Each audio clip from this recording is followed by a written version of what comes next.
આવ્યા છે બધાયને જવાનું છે કારણ કે આવની ઉપર ઈશ્વરનો જો અવતાર આવે છે એને જવું પડે છે તો આપણે તો કાળા માથાના માનવી છીએ ક્યારે બની જાવ કોઈને ખબર નથી ઘડી પલ की ખબર નહીં કરે કલ की बात આ જીવ માથે જમડા ફરે જેમ તેતર માથે બાજ એ ભાઈ આવરણો મનુષ્ય આપ્યો છે એવું કઈ જીવન જીવી જા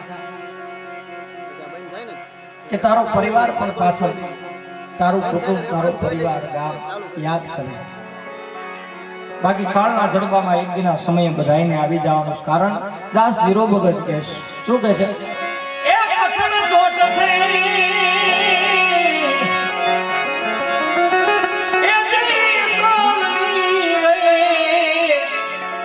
એ મરણ છે મોટે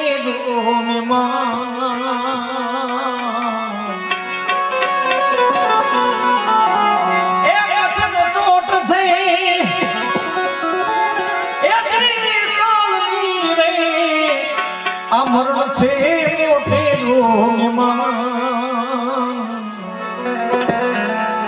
આમાં કઈક રાણા ને કઈક રાજીયા એ ભાઈ આવની ઉપર આ જગત ઉપર સિકંદર જેવા સિકંદરે આખી જગતને સર કર્યું એને પણ વહી જવાનો સમય આવ્યો એની ખબર ને કોઈને ખબર નથી ભાઈ તો આપણે તો એમાંથી એક તલવાર પણ નથી ત્યારે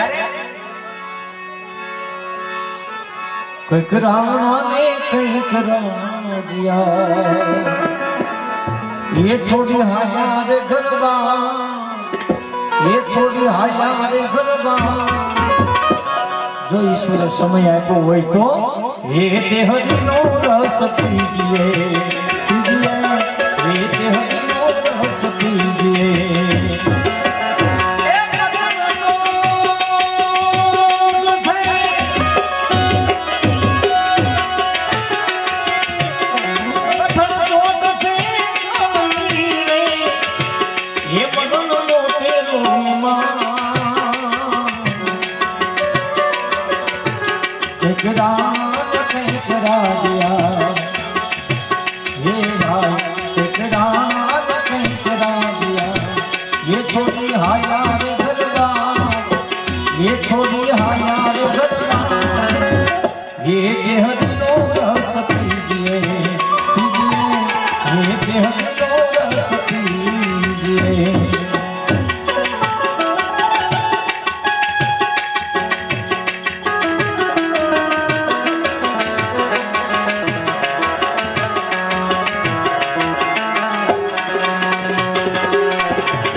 પુણ્યને પાપ એ સાથે પુણ્યને પાપ એ દેહનો રસ પીએ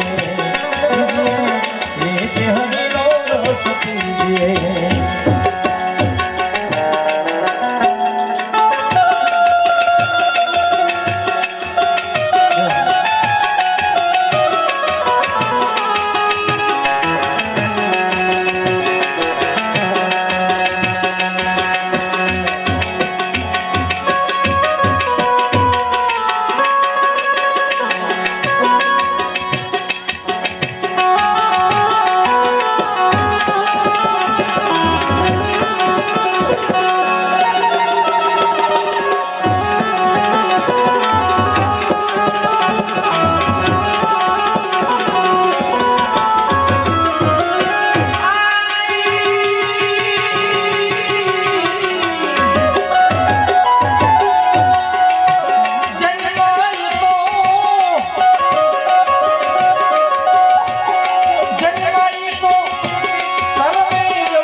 હરિનો રસ પીએ હે હરિનો રસ પીએ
દિવસની રાત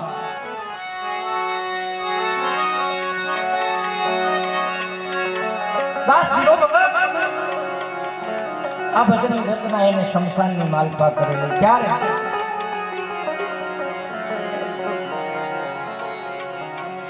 કે ધીરો ભગત ઘણા સમયથી ગામ છોડી અને ગયેલા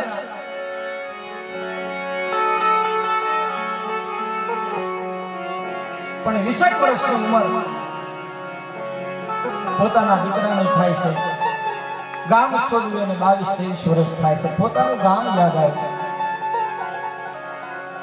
પોતે પોતાના ગામ તરફ આવે છે પણ ગામના પાદરની માલપા એક નનામની સામે મળે છે તેરા ભગત એને થયું કે મારા ગામની માલપાથી કોક વયું ગયું છે મારે લાવા જવું પડે આપડવા જવું પડે ક્યાંથી આવો શમશાને જાય છે ચિતા ખડકાવી, ચિતાની માથે સબ મેલાણો, અગ્નિદા દેવાણો, ધીમે ધીમે અગ્નિ મોરબી પ્રગટવા. સમય જાતા એ લાકડા ભેગું સબ પણ રાત ખાવા આવ્યું. એક દિવસે એક માણસો ઉતાવળ કરવા માંડ્યા, ગાલુભાઈ નાઈ લે. નાના માટે બધાએ જાય, પાછળ ધીરો ભગત અને એક બાળમાં વાળો બે જ વ્યક્તિ ઊભા છે.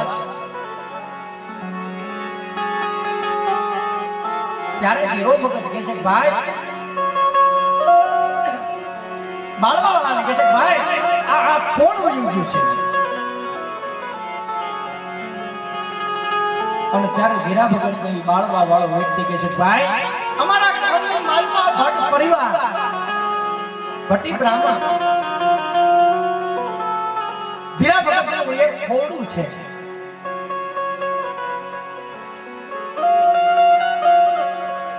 માં દીકરો બે રહેતા હતા. ધીરા ભગત ને એક સંતાન હતું, એક દીકરો. એ દીકરો કાળી મજૂરી કરી અને ઘરનું ગુજરાન ચલાવતો.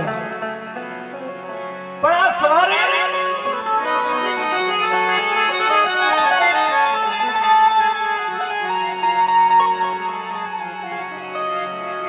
મજૂરીએ જાતા એમાં એને કાળા નાગે દખ દીધો અને આજ એનું મૃત્યુ છે.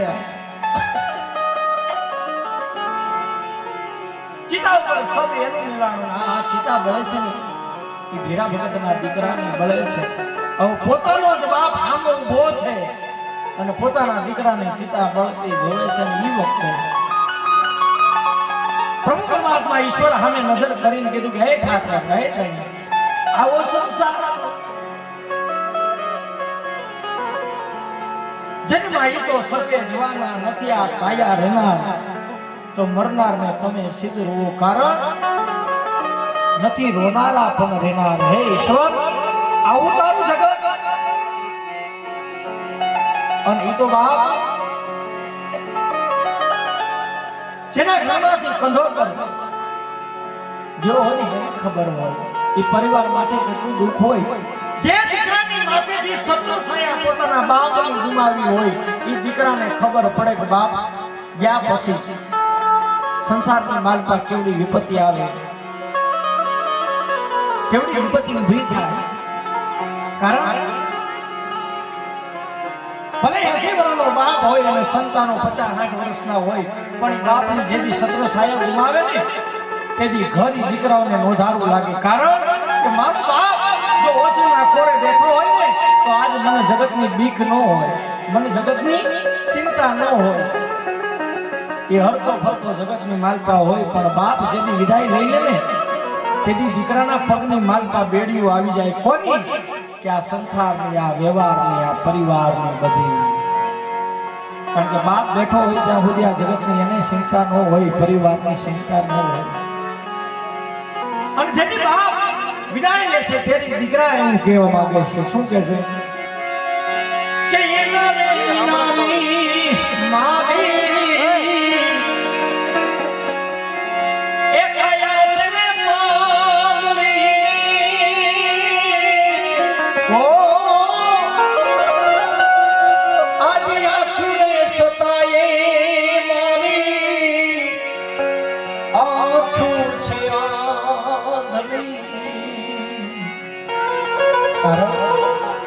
પોતાનો બાપ એની આંખું હતી અને આ સતી આંખે અમે આંધળા છે. કારણ કે માર્ગનો ચિંતનારો આ વ્યવહારની માલપા કેમ રહેવું, આ જગતની માલપા કેમ જીવવું, કેમ વ્યવહારમાં ઊભું રહેવું, આ મારા બાપે આંગળી પકડીને મને શીખવાડ્યું. પણ આજ સતી આંખે હું આંધળો છું. કારણ મારા બાપની સત્ર છાયા આજ મેં ગુમાવી છે.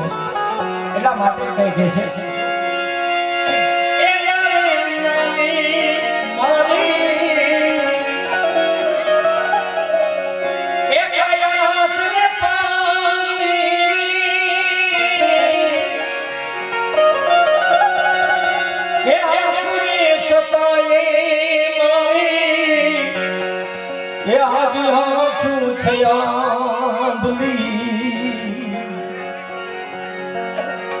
મારા રે સરોવરિયાનો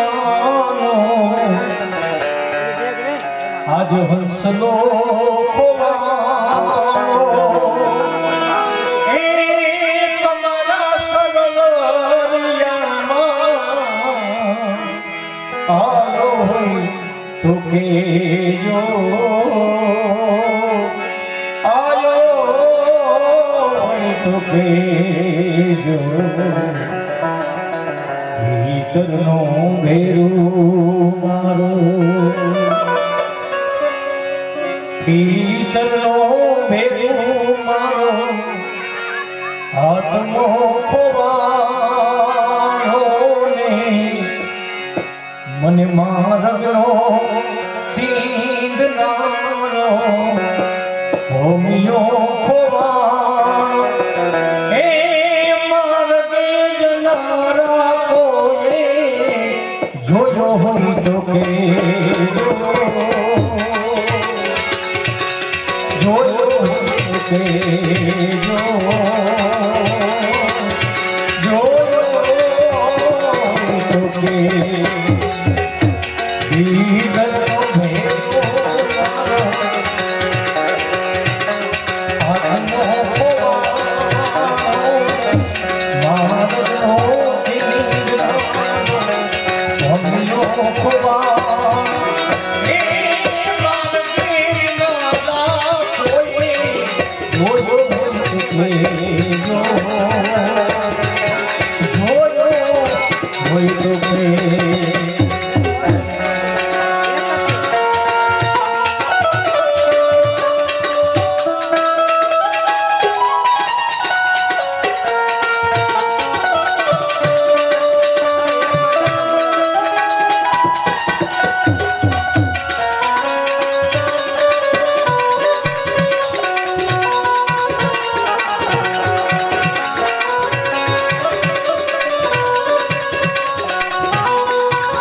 ભલે